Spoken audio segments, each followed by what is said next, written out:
Iran America जंग रुकवाने के लिए सफारतकारी का मिशन। इस्लामाबाद में 29 और 30 मार्च को 4 अफ्रीकी इजलास होगा। अहम आलमी शख्सियात की आमद मुतवक्के। VVIP सिक्योरिटी इंतजाम मुकम्मल करने की हिदायत। पाकिस्तान, तुर्किया, सऊदी अरब और मिस्र के वज़ीर ख़ारजा इजलास में शरीक होंगे। नायब वज़ीर आज़म इसहाक डार इजलास की सदारत करेंगे। आज दफ्तर ख़ारजा में कोऑर्डिनेशन इजलास मुख्तलिफ महकमों के कोऑर्डिनेशन अफसरान नामजद करने की हिदायत जारी। अमरीकी नुमाइंदा ख़ुसूसी स्टीव विटकॉफ कहते हैं, मुझे यकीन है कि इस हफ्ते ईरान हुकाम के साथ मुलाकातें होंगी। हम 15 नकाती तजवीज़ पर ईरान से जवाब की तवक्को रखते हैं। सदर ट्रंप ईरान से मुज़ाकरात में अमन मुआहिदा चाहते हैं। मशरिक़ी वस्ता में अमन के लिए पाकिस्तान सिफारती महाज पर दिन रात मुतहरिक है। हम कोशिश कर रहे हैं कि खिता और दोस्त ममालिक तबाहकुन जंग से निजात पाएं। वज़ीर आज़म शहबाज शरीफ ने कौम से खिताब में कहा, मैंने मुतअद्दिद बार ईरान और खलीजी ममालिक के सरबराहान से तफसीली गुफ्तगू की। इसहाक डार पूरी मेहनत और खुलूस नीयत से काम कर रहे हैं। फील्ड मार्शल भी कलीदी किरदार अदा कर रहे हैं। दुनिया इस वक्त एक गैर मामूली और मुश्किल तरीन सूरत हाल से नबरदाज़मा है। पाकिस्तान की सफारती कोशिशें महज बैनुल-अक़वामी कोशिश नहीं बल्कि मजहबी फरीज़ा है। मुसलमान एक खुदा, एक रसूल और एक कुरान पर ईमान रखते हैं। इसलिए इत्तेहाद और यकजहती के जरिए ही चैलेंजेस का मुकाबला किया जा सकता है। चीन का कशीदगी में कमी के लिए पाकिस्तान के तामीरी किरदार का खैर मकदम। पाकिस्तान की सहूलतकारी की कोशिशों की मुकम्मल हिमायत का इज़हार। चीनी वज़ीर ख़ारजा कहते हैं, आलमी बरादरी फ्री कैन को मुज़ाकरात की मेज़ पर लाने की हौसला अफजाई करे। तुर्क वज़ीर ख़ारजा हक्कान फिदान ने कहा कि हम अहम इलाकाई इजलास इस हफ्ते के आखिर में पाकिस्तान में हो। खिते में अमन इस्तेहकाम के लिए मौसर सफारती इक़दाम की ज़रूरत पर जोर। ईरान डील करना चाहता है, हम मुज़ाकरात कर रहे हैं और इसका कोई नतीजा भी निकलेगा। अहदाफ हासिल करने के 2 हफ्ते दूर हैं। सदर ट्रंप कहते हैं, ईरान को अपना हुर्मस खोलनी पड़ेगी। ईरान अब कभी बहरी जंगी जहाज नहीं बना सकेगा। हम ईरानी रजीम के खतरे को ख़त्म कर रहे हैं। ईरान के पास एटम बम होता तो वो इस्तेमाल कर चुका होता। मैंने इसराइल और मशरिक़ वस्ता को ईरान से बचा लिया। मियामी में खिताब करते हुए ट्रंप ने स्टेट ऑफ हुर्मस को स्टेट ऑफ ट्रंप कह दिया। कहा, मेरा मतलब अपना हुर्मस है, माफ़ कीजिएगा, मुझे वाकई अफसोस है। फेक न्यूज़ कहेगा मैंने हादसाती तौर पर ऐसा कह दिया। ईरान का नया सुप्रीम लीडर मर चुका या बुरी हालत में है। नेटो ने हमारी मदद ना करके बड़ी गलती की। नेटो के बरक्स सऊदी अरब, कतर, UAE, बहरीन, कुवैत ने मदद की और लड़े। सऊदी वली अहद को कहा, अब मुआहिदा इब्राहीम में शामिल होना चाहिए। ईरान के बाद अगला नंबर क्यूबा का है। पाकिस्तान और भारत की जंग में एक हफ्ते में 9 जहाज गिराए गए। मैंने कहा, जंग जारी रही तो 250% टैरिफ लगाऊंगा। वज़ीर आज़म शहबाज शरीफ बेहतरीन शख्सियत हैं। 8 जंगें रोकने के बावजूद नोबेल इनाम नहीं मिला, मुझे इसकी कोई परवाह नहीं।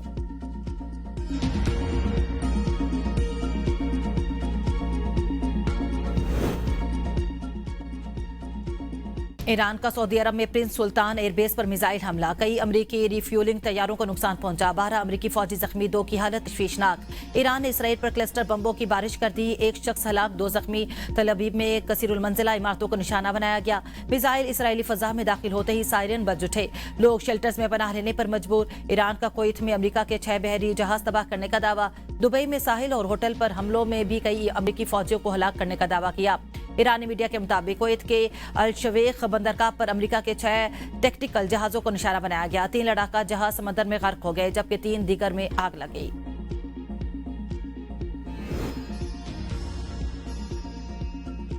सऊदी वज़ारत दाखिला ने हमलों के मकामात को रिपोर्ट करने पर पाबंदी लगा दी। कहा कि मिसाइल, ड्रोन गिरने के मकामात की तस्वीर की वीडियो बनाने और शाया करने पर पाबंदी है। हमलों की मकामात की मालूमात फैलाने पर कानूनी कार्रवाई हो सकती है। हसास नोयत का मवाद शेयर करना मुल्की सलामती के खिलाफ वर्जी है। शहरी और गैर मुल्की जिम्मेदारी का मुजाहिरा करें। मालूमात सिर्फ सरकारी ज़राए से हासिल की जाए। ईरान पर अमेरिका और इसराइल के वहशियाना हमले। इस्फहान में रिहायशी इमारतों पर बमबारी, 26 अफराद जाँ बहक, 7 बच्चे और 7 खवातीन शामिल। कुम शहर में 6 शहरी अमेरिकी और इसराइली हमलों का निशाना बने। हिलाल अहमर ईरान के मुताबिक तेहरान में भी रिहायशी इमारतों को निशाना बनाया गया। कई अफराद मलबे तले दब गए। 4 हफ्तों से जारी जंग में 1937 ईरानी जाँ बहक हो चुके। इस बार आंख के बदले आंख वाली बात नहीं चलेगी। पासदारान इनकलाब के एरोस्पेस सरबराह जनरल माजिद मूसवी ने अमेरिका को खबरदार कर दिया। कहा, तुमने हमें एक बार पहले भी आजमाया था। दुनिया तुम्हें दोबारा आग से खेलते देख रही है। इस खेल में तुमने ईरान के बुनियादी ढांचे पर हमले किए, अब जवाब का इंतजार करो। पासदारान इनकलाब की अमरीकी और सुहोनी सनती इदारों में काम करने वालों को फौरी इनखला की हिदायत। ट्रंप के ऐलान के बावजूद इसराइल का ईरानी तवानाई तंसीबात पर हमला, एक बिजली घर, 2 स्टील के कारखानों और एक सिविलियन न्यूक्लियर तंसीब को निशाना बनाया। ईरानी वजीर खारजा अब्बास अराक्ची की तस्दीक, कहा इसराइल का दावा है कि ये हमले अमेरिका के साथ राब्ते से हुए। ईरान इसराइली जराइम की भारी कीमत वसूल करेगा। हमले अमेरिकी सदर की सफारतकारी के लिए दी गई मोहलत के मुनाफी हैं। पाकिस्तान और IMF में स्टाफ लेवल मुआहिदा तय पा गया। एग्जीक्यूटिव बोर्ड की मंजूरी से तौसीफ फंड सहूलत के $1 अरब और RSF के तहत $21 करोड़ तक रसाई हासिल होगी। दोनों प्रोग्राम्स के तहत मजमूई रकम $4.5 अरब तक पहुंच जाएंगी। एलामिया में कहा गया कि हुकूमत ने माली खसारा कम करने का अज़्म का इजादा किया। टैक्स निज़ाम बेहतर बनाने के लिए इस्लाहात जारी हैं। गरीब आवाम के लिए बेनजीर इनकम सपोर्ट प्रोग्राम में तोसी की गई। महंगाई के असरात कम करने के लिए इमदाद बढ़ाने का फैसला किया। मीशत में बेहतरी, महंगाई और करंट अकाउंट कंट्रोल है। मशरिक वस्ता कशीदगी से मीशत को खतरा लाहक है। स्टेट बैंक महंगाई कंट्रोल के लिए सख्त पॉलिसी जारी रखेगा। जरूरत पड़ने पर शरह सूद मजीद बढ़ाई जा सकती है।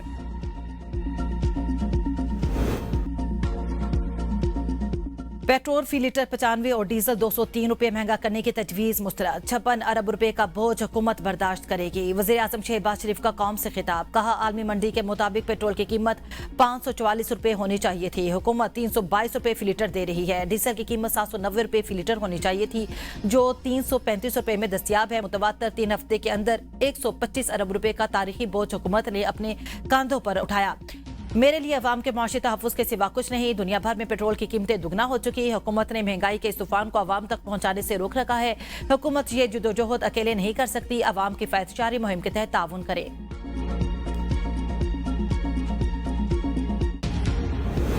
मट्टी का तेल 4 रुपये 66 पैसे फी लीटर महंगा। नई कीमत 433 रुपये 40 पैसे फी लीटर हो गई। पेट्रोल की कीमत 321 रुपये 17 पैसे फी लीटर बरकरार। हाई स्पीड डीजल की कीमत 335 रुपये 86 पैसे फी लीटर रहेगी। नोटिफिकेशन जारी। आबनाए हुर्मस की बंदिश से आलमी मंडी में खाम तेल की कीमतों में इजाफा। ब्रेंट खाम तेल की कीमत $113 फी बैरल से तजावुज कर गया। WTI खाम तेल $100 फी बैरल की सतह पर मौजूद। टेक्नोलॉजी, सरमायाकारी और डिजिटल तरक्की का नया दौर। पाकिस्तान में 5G स्पेक्ट्रम का आगाज। 300 से जायद 5G साइट्स फाल। बड़े शहरों और अहम मकामात पर सर्विस का आगाज। जैस की 180 और जोंग की 150 साइट्स शामिल। 103 मोबाइल ब्रांड्स की 2254 डिवाइसेस में 5G सर्विस मुहैया कर दी गई। मुशीर वजीर खजाना खुर्रम शहजाद के मुताबिक 5G से इंटरनेट की रफ्तार और मयार में नुमाया इजाफा होगा। ग्लोबल साउथ की क़यादत का दावा धोखा साबित। मोदी की शर्मनाक मौशी पसपाई। सफारती और दिफाई नाकामियों के बाद तिजारती मैदान में भी जिल्लत आमेज शिकस्त। भारत बड़ी ताकतों के दबाव के सामने ढेर। भारतीय जरीदा दी वायर ने भारत की नाकामियों को मोदी सरकार की WTO कॉन्फ्रेंस से खाली हाथ लौटने के मुतरादिफ करार दिया। वर्ल्ड ट्रेड ऑर्गेनाइजेशन कॉन्फ्रेंस में घुटने टेकने पर नाअहल मोदी को तनकीद का निशाना बनाया। WTO कॉन्फ्रेंस में भारत ने सरमायाकारी सहूलत मुआहिदे किसी मुज़ाहमत के बगैर ही कबूल कर लिया। भारत ने अपने किसानों से गद्दारी और अमेरिका की वफादारी करके खुराक की अवामी ज़ख़ीरा अंदोज़ी पर भी शिकस्त कबूल की। मोदी को मुल्की मफादात इसराइल से दोस्ती की भेंट चढ़ाने पर भी आड़े हाथों लिया जा रहा है। माहिरीन के मुताबिक भारतीय मैशत को तवानाई बहरान, करेंसी पर दबाव और तरसीलात ज़र में कमी जैसे संगीन मसाइल का भी सामना है। भारत का इक़्तिसादी कुव्वत बनने का खाक में मिल चुका।